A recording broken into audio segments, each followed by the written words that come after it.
ಓಂ ನಮೋ ಶ್ರೀ ರಾಘವೇಂದ್ರಾಯ ನಮಃ. ಭಾರತದ ರಾಜಕಾರಣದಲ್ಲಿ ಒಂದು ಅತ್ಯಂತ ಮಹತ್ವಪೂರ್ಣವಾದಂಥ ಒಂದು ಬೆಳವಣಿಗೆ ನಡೆದಿದೆ. ನಿನ್ನೆ ಆಮ್ ಆದ್ಮಿ ಪಾರ್ಟಿಯ ಅತ್ಯಂತ ಪ್ರತಿಭಾನ್ವಿತ ಪ್ರಾಮಾಣಿಕ ರಾಜಕಾರಣಿಯಾದಂತಹ ಶ್ರೀಯುತ ರಾಘವ್ ಚಡ್ಡಾ ಮತ್ತು ಅವರ 6 ಜನ ಸಂಗಡಿಗರು BJPಯೊಂದಿಗೆ ವಿಲೀನಗೊಂಡಿದ್ದಾರೆ.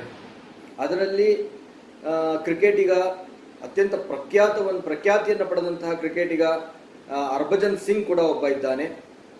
ಇದು ಭಾರತಕ್ಕಾಗಲಿ ಇಲ್ಲ BJPಗೆ ಆಗಲಿ ನಿಜವಾಗ್ಲೂ ಕೂಡ ಒಂದು ಒಳ್ಳೆಯ ಸಂಗತಿ ಅಂತ ಹೇಳಲಿಕ್ಕೆ ಇಚ್ಛೆಪಡ್ತೀನಿ.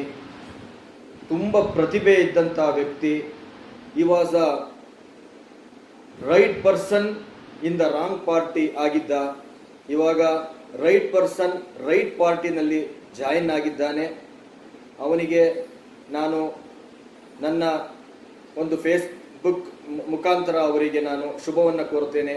ಈ ವಿಚಾರವಾಗಿ ನಿಮ್ಮಗಳ ಅಭಿಪ್ರಾಯವೇನು ಎಂದು ನೀವು ಕಾಮೆಂಟ್ಸ್ ಮುಖಾಂತರ ತಿಳಿಸಬೇಕಾಗಿ ನಾನು ಪ್ರಾರ್ಥಿಸ್ತೇನೆ.